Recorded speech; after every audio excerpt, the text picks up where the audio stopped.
오늘 저는 여러분들과 함께 본문 말씀을 통해서요, 문제를 해결해가는 믿음의 공동체 두 번째 시간 말씀을 함께 나누고자 합니다. 첫 번째 말씀은 우리가 그 사이에 대강절 기간이었기 때문에 대강절과 관련된 말씀을 함께 나누었죠. 그래서 첫 번째 말씀은 11월 말쯤에 함께 나누었던 것 같습니다. 이제 오늘은 이어서 두 번째 말씀을 함께 나누고자 합니다. 말씀을 나누기 전에 퀴즈 한번 내겠습니다. 문제를 맞추시는 분은 이따가 예배를 끝나시고 귀가하실 때 간식을 하나 더 가져가시기를 바랍니다. 여러분들 혹시 음식 중에서 회 좋아하세요? 회 좋아하세요? 다 좋아하시네요. 잘 드시는 회가 있고 잘 못 드시는 회가 있죠. 어떤 사람들은 회 자체를 또 싫어하는 분들도 있고요. 그런데 여러분, 목회자들이 가장 싫어하는 회가 있습니다. 무슨 회인지 아십니까? 혹시 들어보셨습니까?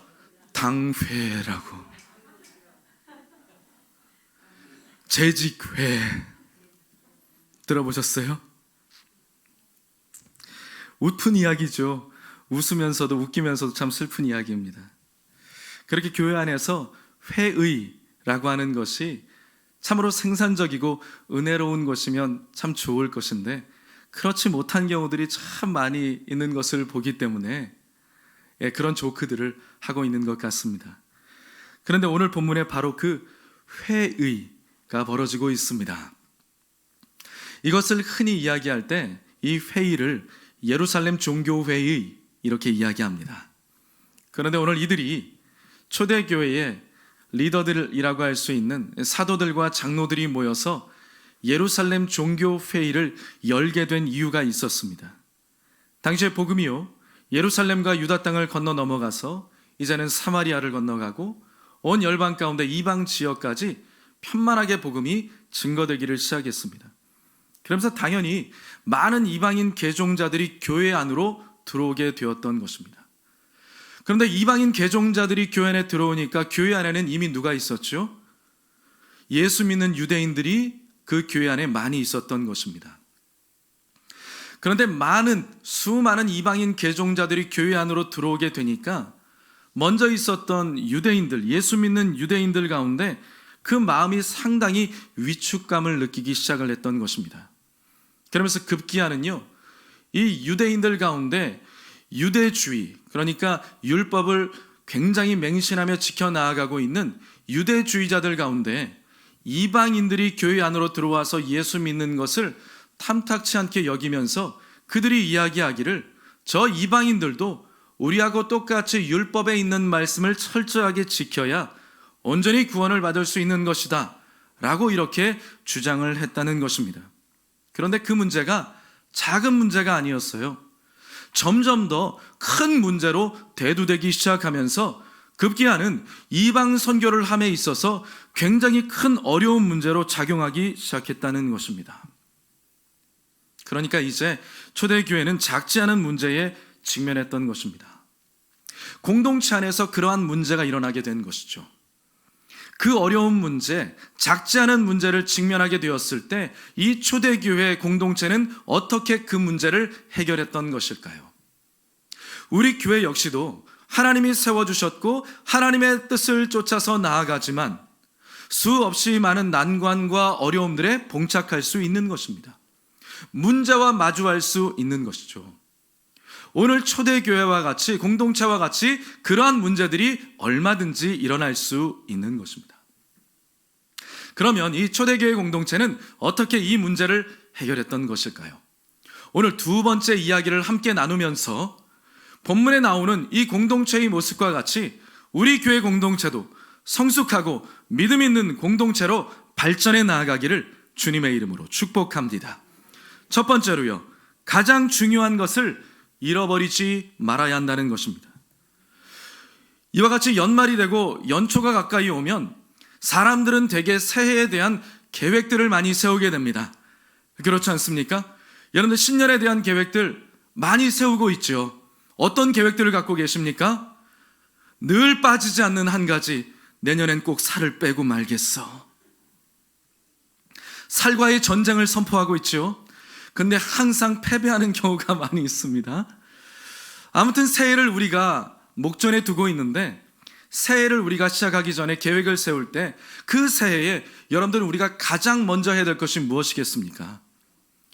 우리 주변에서 쉽게 볼 수 있는 리더십 서적이나 아니면 어떤 경우에 자기개발서 이런 책들을 많이 보게 되면요, 시간을 관리하는 것에 대해서 이야기하기를 중요한 것부터 가장 먼저 해라, 이렇게 조언을 하는 것을 볼 수 있습니다. 우리가 중요한 것을 가장 먼저 해야 되는 이유는요, 흐트러진 시간과 에너지에 집중력을 더해주기 때문인 것입니다. 그리고요, 여러분들 볼링 쳐보셨어요? 볼링을 보면 1번 핀, 킹핀이라고 하죠. 그 1번 핀을 잘 공략을 해야 스트라이크가 나올 수 있는 것입니다. 그것처럼 볼링에 나오는 그 킹핀처럼, 그 역할처럼 일과 삶의 체계를 가져다주는 성과를 가져오기 때문에 중요한 것부터 먼저 하라는 것입니다. 그런데 여러분, 우리가 흔히 하는 이야기이기 때문에 중요한 것부터 먼저 해야 되는 것은 알겠는데, 교회 안에서도 중요한 것부터 먼저 해야 되는 것은 알겠는데, 그렇다면 교회 안에서 정말 중요한 것이 무엇일까? 여러분들, 교회에 있어서 정말 중요한 것이 무엇일까요? 교회에 있어서 정말 중요한 것을 꼽으라고 한다 그러면 첫 번째는 예수 그리스도입니다. 두 번째는요, 예수님께서 전해주신 복음입니다. 예수 그리스도와 그분이 전해주신 복음이 가장 중요하다는 것입니다. 여러분, 교회는 매우 다양한 사람들이 모여있는 곳입니다. 그래서 100이면 100사람의 의견과 생각들이 다 공존하고 있는 것이죠. 그렇지만 그렇게 다양한 사람들이 모여 있는데 예수 그리스도를 중심으로 하나가 되는 곳을 바로 교회라고 하는 것입니다. 그렇게 다양성 가운데 통일성을 이루어가는 것이 바로 교회가 가지고 있는 신비라고 할 수가 있는 것입니다. 그렇기 때문에요, 우리가 공동체 안에서 문제가 있을 때 우리는 가장 먼저 무엇을 생각해야 되는 것인가? 이 문제가 과연 하나님의 뜻에 합당한 것인가? 이 일이 과연 하나님의 말씀에 맞는 것인가? 이 일이 과연 예수님과 복음을 위해 필요한 것인가를 우리가 먼저 생각해야 된다는 것입니다. 오늘 본문 15절부터 18절까지의 말씀을 제가 한번 읽어보겠습니다. 선지자들의 말씀이 이와 일치하도다. 기록된 바 이후에 내가 돌아와서 다윗의 무너진 장막을 다시 지으며 또 그 허물어진 것을 다시 지어 일으키리니 이는 그 남은 사람들과 내 이름으로 일컬음을 받는 모든 이방인들로 주를 찾게 하려 함이라 하셨으니, 즉 예로부터 이것을 알게 하시는 주의 말씀이라 함과 같으니라. 여기에 무슨 말씀이 있습니까? 내 이름으로 일컬음을 받는 모든 이방인들로 주를 찾게 하려 함이라. 지금 본문의 상황이요, 위에서 말씀드렸습니다만 먼저 예수 그리스도를 믿었다고 하는 사람들 가운데서 새롭게 예수 믿는 사람들을 바라보면서 무슨 이야기를 하는가? 자기들도 제대로 지키지 못하고 있는 율법의 잣대를 들이대면서 그렇게 해야 된다고 하면서요, 이방인들이 예수 믿는 것을 탐탁치 않게 여겼다는 것입니다. 그런데 제가 조금 전에 읽어드린 말씀처럼 구약 성경에 이미 무엇이라고 말씀하고 있다고요? 모든 이방인들까지도 주님을 찾는 것이 하나님의 뜻이다. 모든 이방인들도 주님을 찾는 것이 하나님의 뜻인데 어떻게 하고 있는 것입니까? 먼저 믿었다고 하는 사람들이 새롭게 이방인들이 교회 안에 들어오니까 그것을 못마땅히 여기고 탐탁치 않게 여기고 있었다는 것입니다. 여러 가지 많은 이야기들이 공존할 수 있겠지만 중요한 것은 무엇이라고요? 내 감정과 내 생각과 내 경험이 아니라 하나님의 말씀이 어디에 있는가, 하나님의 뜻이 어디에 있는가를 잘 구분할 수 있어야 된다는 것입니다. 그렇기 때문에 여러분, 교회 안에서 이것도 필요하고 저것도 필요하고 이렇게 해야 됩니다, 저렇게 해야 됩니다, 많은 이야기들을 할 수 있겠습니다. 이야기들 할 수 있는 것이죠. 하지만 결론은 무엇입니까? 결론은 하나님의 영광을 위한 것이 되어야 하고 예수님과 복음을 위한 것이 되어야 한다는 것입니다. 여러분, 그것이 바로 교회의 본질이고요, 교회의 사명이고요, 교회의 기쁨이 될 수 있는 것입니다. 사도행전 15장 3절에 이렇게 말씀합니다. 그들이 교회의 전송을 받고 베니게와 사마리아로 다니며 이방인들이 주께 돌아온 일을 말하여 형제들을 다 크게 기쁘게 하더라. 아멘. 여러분, 지금 이들이 무엇 때문에 기뻐했습니까? 무엇 때문에 기뻐하고 있는 것이죠? 다른 것이 아니었습니다. 교회 공동체가 무엇 때문에 기뻐했느냐 하면 다른 것이 아니라 바울과 바나바가 1차 선교의 여정을 잘 마쳤지 않습니까? 그 1차 선교의 여정 가운데 그들이 수고하고 어려운 중에도 낙심하지 않고 열심을 다해서 복음을 전한 것으로 말미암아 이방 지역에 있는 많은 사람들이 예수님을 믿겠다고 주께로 돌아오고 그 지역 가운데 교회가 세워지는 모습들을 보았던 것이죠. 그 소식을 들으면서 그들이 기뻐했다는 것입니다. 여러분, 이것이요 교회의 진정한 기쁨이라는 것입니다. 교회가요 그 지역이 개발되어 가지고 땅값이 많이 올랐다. 할렐루야, 기쁘다. 여러분, 그것이 진정한 기쁨이 아니라 교회의 기쁨은요 교회를 통하여서 복음이 증거되어지고 그 복음으로 말미암아 무수히 많은 영혼들이 주께로 돌아오고 곳곳마다 예수님의 이름을 부르는 교회들이 세워지며 하나님의 나라가 확장되어 나아가는 것을 보는 것이 교회의 기쁨이라고 할 수가 있는 것입니다. 교회의 존재 목적이 바로 거기에 있는 것입니다. 그리고 나머지는요 그 다음 순번이 되는 것입니다. 여러분, 전도를 해보신 분들은 아마 잘 아실 것 같아요. 그렇게 오랜 시간 기도하면서 열심히 전도를 했는데 그 전도 대상자가 드디어 교회에 와서 예배의 자리에 앉아 있는 겁니다. 여러분, 그렇게 되었을 때 나의 온통 신경이 어디에 가 있죠? 내 신경이 어디에 가 있어요? 그 전도 대상자에게 가 있습니다. 그 예배의 시간에 나도 은혜를 받으면 좋겠지만 누가 더 은혜 받기를 원합니까? 내가 전도한 그 사람이 은혜 받았으면 좋겠다라고 하면서 얼마나 조바심이 나는지 몰라요. 경험하신 분들은 아마 다 아실 거예요. 얼마나 조바심이 나는지 몰라요. 그러면서 무슨 마음이 듭니까? 예배의 자리에 앉아서 예배드리고 있는 그 사람 뒤통수만 봐도요 얼마나 기쁘고 감사한지 모르는 거예요. 전도한 사람들은 알아요. 영혼 구원이 얼마나 기쁜 것인지 전도한 사람들은 다 안다는 것이죠. 그렇지 않습니까? 바로 그러한 기쁨, 바로 그러한 기대 교회가 추구하고 누려야 될 줄 믿습니다. 지난 주일 우리 교회 공동의회를 잘 마쳤습니다. 공동의회 잘 마쳤습니다. 잘 마쳤어요. 너무나 감사했던 것은요 올해도 여전히 코로나19로 인해서 여러 가지 경제적 상황들이 정말 여간 어려운 것이 아니지 않습니까? 굉장히 힘든 시간들을 우리가 지내고 있음에도 불구하고 하나님께서 우리 교회의 재정을 잘 지켜주셔서 이런 상황 가운데도 우리가 위축되지 않고 더욱더 힘써서 우리에게 주신 그 선교와 구제 일들을 잘 감당할 수 있도록 하나님께서 우리에게 은혜를 주셨다는 것입니다. 참 감사합니다. 그와 더불어서 여러분들이 한마음이 되어가지고 내년에도 우리가 위축되지 않고 그냥 정체되지 않고 더 몇 군데라도 더 선교하자고 그렇게 마음을 모아주셨다는 것입니다. 얼마나 감사한 일인지 몰라요. 물론 우리 주변에 교회에 보면 선한 일을 하는 교회들이 많이 있습니다. 그리고 우리 교회보다도요 더 많이 구제하고 선교하는 교회들 우리 쉽게 찾아볼 수 있습니다. 그렇지만요 저희 교회도요 결코 만만치 않은 상황 가운데서 그런 가운데서도 위축되지 않고 선교를 확장해 나아가고 있는 것입니다. 그래서 내년에도 결코 우리가 그냥 여기서 머무는 것이 아니라 더 몇 군데라도 우리가 선교하자고 한 것이잖아요. 그래서 결국 어떻게 되었습니까? 교회 재정의 20% 우리가 선교하고 구제하자고 그렇게 결정한 것입니다.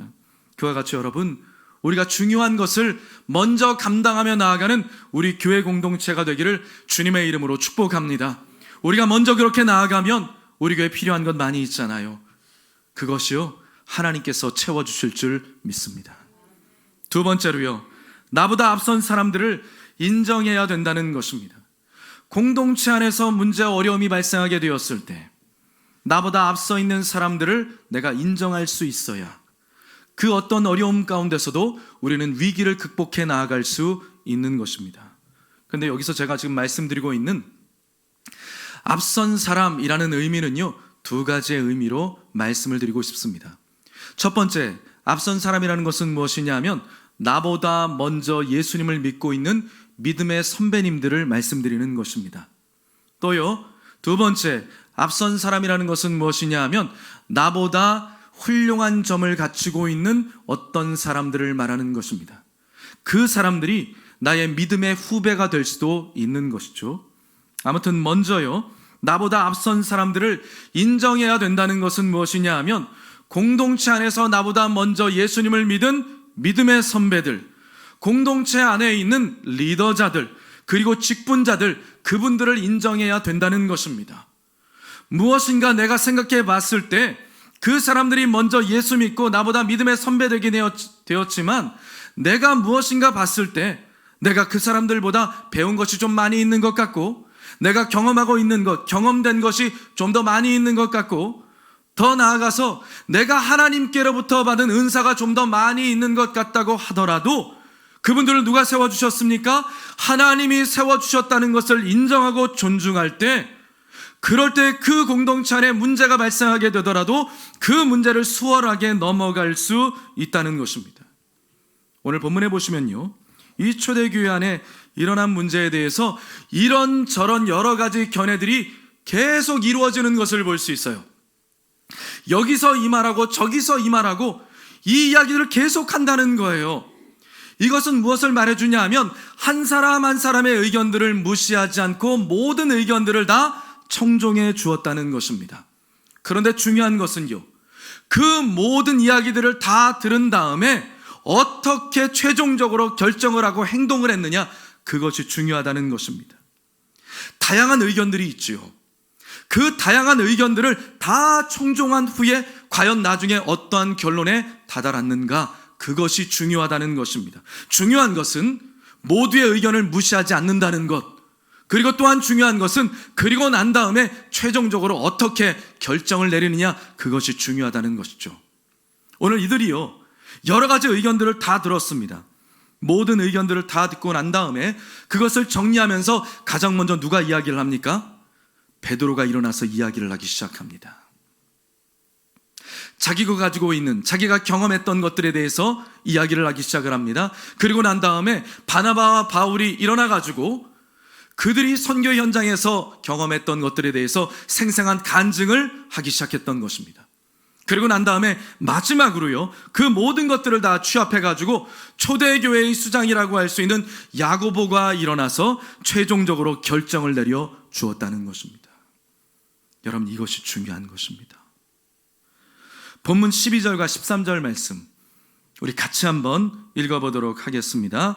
온 무리가 가만히 있어 바나바와 바울이 하나님께서 자기들로 말미암아 이방인 중에서 행하신 표적과 기사에 관하여 말하는 것을 듣더니 말을 마침에 야고보가 대답하여 이르되 형제들아 내 말을 들으라. 아멘. 여러분, 여기서 우리가 주목해야 될 것이 한 가지 있습니다.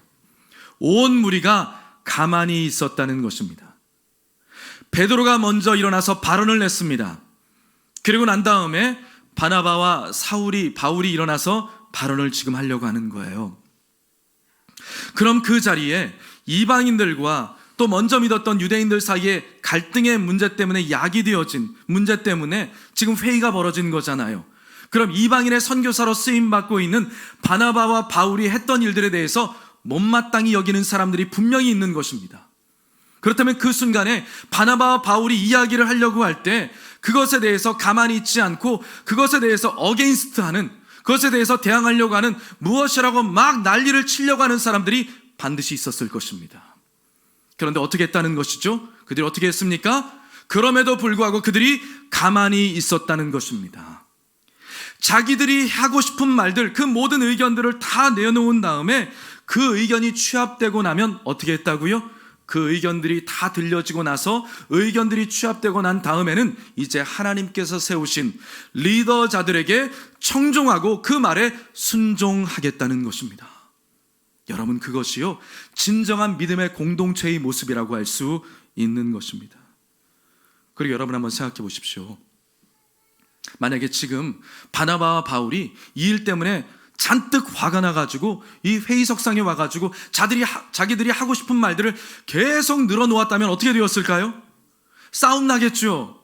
결론이 나지 않는 것입니다. 그런데 오늘 본문의 말씀에 결국 아름다운 결론에 도달할 수 있게 되었거든요. 왜 이런 결론이 나올 수 있었던 것일까요? 그곳에요, 바울과 바나바만 있었던 것이 아니라 믿음의 선배되어진 베드로와 야고보와 같은 사람들이 그 공동체 안에 있었기 때문인 것입니다. 그래서 교회는요, 어른들이 있어야 되는 거예요. 믿음의 선배님들이 반드시 필요하다는 것입니다. 여러분, 베드로요, 앞에서 무슨 일을 겪었는지 아십니까? 오늘 이 예루살렘 종교회의가 있기 10년 전입니다. 10여 년 전에 베드로가 이런 경험들을 했어요. 우리가 앞에서 살펴봤습니다만 베드로가 사마리아 땅에 가서 성령께서 임하시는 놀라운 역사를 봤죠. 그리고 백부장 고넬료의 집에 갔을 때 성령께서 임하시는 역사들을 봤습니다. 하나님을 바라고 사모하는 자들에게 성령의 놀라운 역사가 동일하게 임하시는 것을 이 베드로가 체험했다는 것입니다. 이미 하나님은요, 10년 전에 이 회의가 있을 것을 이미 아셨고 베드로에게 그렇게 이방인들도 하나님이 받아주시고 이방인들에게 동일하게 성령의 역사가 부어진다는 것을 베드로에게 체험하게 해주셨다는 것입니다. 믿음의 선배된 베드로가 그 모든 일들을 먼저 체험했다는 것입니다. 또 야고보는 어떻습니까? 여기 본문에 나오고 있는 야고보 누구냐 하면 예수님의 친동생을 말합니다. 사실 야고보는요, 처음에 예수님을 구원자로 믿지 않았습니다. 그런데 시간이 지나가면서 이 사람은 변화되었습니다. 그리고 예수님의 제자가 되었고요, 나중에는 성령의 충만함을 받게 되어졌습니다. 그리고 말씀드렸던 것처럼 초대교회의 수장이 되었습니다. 그리고 나중에 이제 제자들 가운데 가장 먼저 순교하는 사람이 됐습니다. 여러분, 그렇다면 믿음의 선배되어진 대선배된 이 야고보, 특별히 예수님의 동생이었잖아요. 그럼 후배들이 와가지고 예수님 어린 시절에 어떻게 생활했어요? 예수님은 어떠한 말씀들을 하셨어요? 예수님의 모습은 어떠셨어요? 이런 것들을 물어볼 때 야고보가 얼마나 대답을 잘해 주었을까요? 예수님은요, 어렸을 때 내 형이었는데 이러이러한 일들을 했어요. 참 어렸을 때부터 본받을 점들이 참 많이 있었어요. 내가 그 예수님을 처음에 구주로 믿지 못했는데 나중에 이런 모습들을 보면서 예수님을 구주로 믿을 수밖에 없었어요. 믿음의 선배된 사람으로서 후배들에게 좋은 영향력을 미치지 않았겠습니까? 그런 영향력을 미칠 수 있었다라는 것입니다. 그러니까 어떻습니까? 하나님은요, 먼저 된 사람들에게 내가 체험하지 못하고 내가 알지 못하고 내가 깨닫지 못했던 것들을 믿음의 선배된 분들에게 깨닫게 해 주신다는 것입니다. 젊은 성도 여러분, 우리 교회에 권사님들 많이 계신데 권사님들이 지금까지 믿음의 여정을 걸어오면서 우리가 체험하지도 못했던 놀라운 역사들을 많이 경험하셨습니다. 말로 표현할 수 없는 인생의 모든 여정 가운데 고난과 시험과 어려움을 다 뚫고 나아가면서 하나님이 어떠한 은혜를 주셨는지, 어떠한 기적을 주셨는지 우리도 체험을 많이 했겠지만 그분들이요, 더 많이 체험했다는 것입니다. 그렇기 때문에 그러한 분들을 인정하고 존중할 수 있어야 된다는 것이죠. 그런 공동체가 되면 하나가 되어줌으로 말미암아 어떠한 어려움도 위기도 능히 넘어갈 수 있는 것입니다. 그럼 반대로요, 먼저 된 분들은 나중 된 사람들에게 어떻게 하면 좋을까요? 나는 먼저 된 사람이니까 나는 대접받아야 돼. 여러분, 이렇게 해야 되겠습니까? 그런 것 아니겠죠. 혹시 내 주변 가운데 정말 본받을 만한 훌륭한 점을 갖추고 있는 사람들이 있다면 그 사람을 보면서 그 사람을 인정하고 나도 그것을 본받을 수 있어야 된다는 것입니다. 내가 어른임에도 불구하고, 내가 잘난 사람임에도 불구하고 내 옆에 있는 사람들을 보면서 그 사람을 인정해주고 훌륭한 점을 내가 본받는 사람이 된다면 나는 진짜 겸손한 사람이요, 나는 진짜 어른이라고 할 수 있는 것입니다. 일평생 싸워가지고 한 번도 지지 않았다고 하는 일본 전설의 검객 미야모토 무사시가 있습니다. 한 번도 지지 않았대요. 근데 이 미야모토 무사시가 이러한 이야기를 했습니다. 가장 강하다고 생각하는 사람은 가장 약한 사람이다. 가장 강하다고 생각하는 그 사람은 가장 약한 사람이다 라고 이야기를 하면서 또 이런 이야기를 했습니다. 진정한 무사는 3살짜리 어린 아이와 마주설 때도 몸조심을 해야 된다.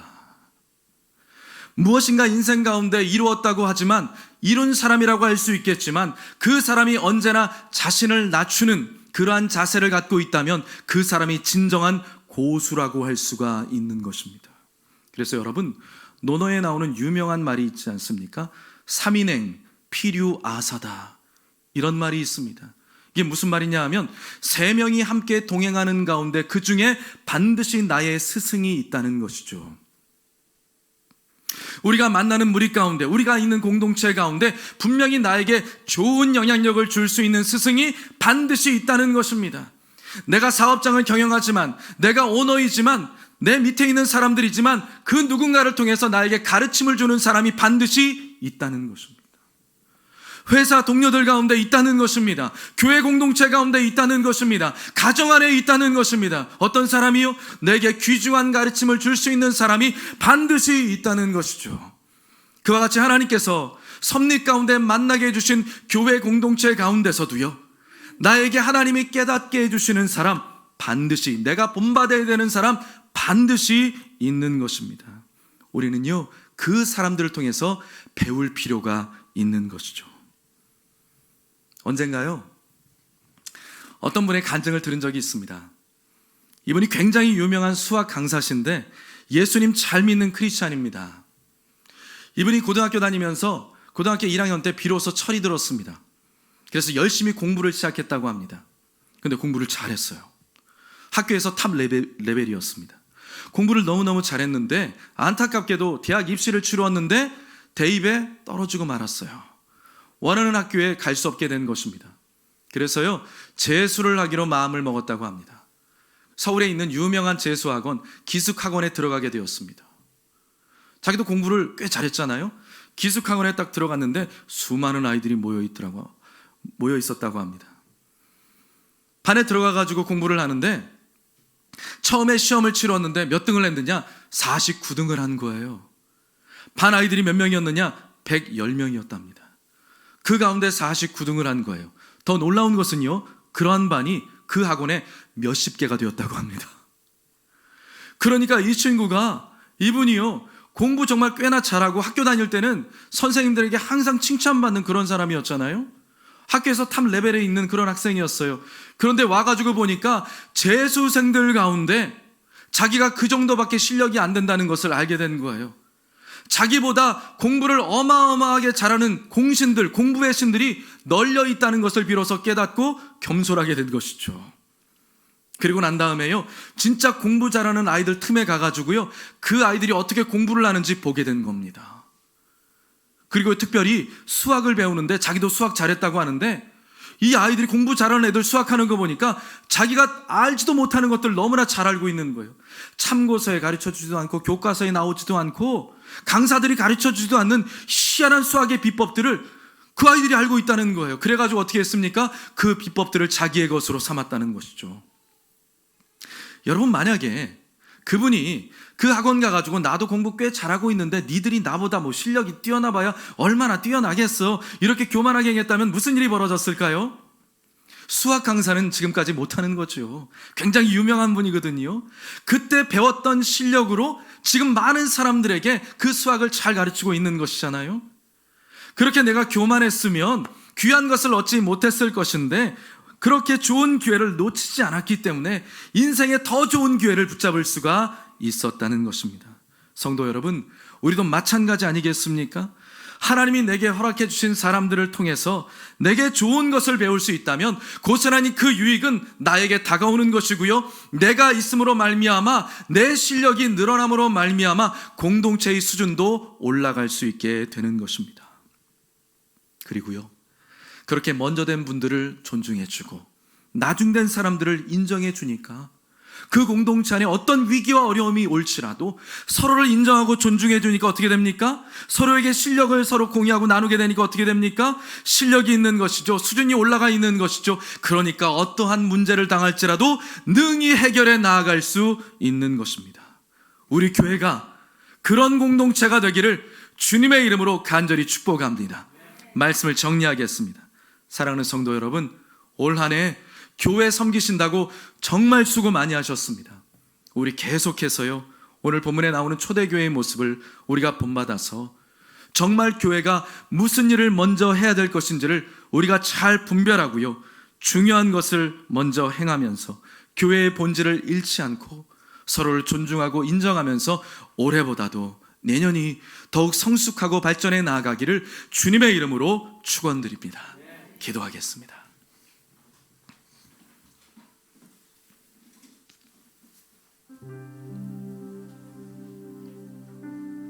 살아계신 하나님 아버지, 올 한 해를 하나님 인도하여 주셨고 하나님께서 함께해 주셨음을 참으로 감사합니다. 내년을 우리가 앞에 두고 있습니다. 하나님, 올 한 해 우리가 혹시 중요한 것을 뒤에 놔두고 그렇지 않은 것을 먼저 붙잡고 살아가지 않았습니까? 그렇다면 하나님, 기도합니다. 얼마 남지 않은 이 기간 동안 새해를 설계할 때는 하나님께서 무엇을 원하시는지, 내가 먼저 해야 될 것이 무엇인지를 잘 분별하며 설계할 수 있도록 은혜를 베풀어 주시옵소서. 그래서 하나님의 뜻을 먼저 추구하며 나아가는 저와 성도님들이 될 수 있도록 도와주시고 우리 교회가 되게 하여 주시옵소서. 먼저 된 분들 우리가 존중하게 도와주시고, 본받을 것이 있는 사람들 우리가 능히 본받으며 서로를 인정하고 존중하는 공동체가 되어줌으로 말미암아 우리 교회의 수준이 영적으로 올라가게 도와주시고 하나님이 기뻐하는 공동체가 될 수 있도록 도와주시어서 어떠한 위기와 어려움에 혹시 봉착하고 만나게 될지라도 그 어려움들을 잘 이겨나가는 우리 모두가 되게 하여 주시옵소서. 예수님의 이름으로 축복하고 기도하옵나이다. 아멘.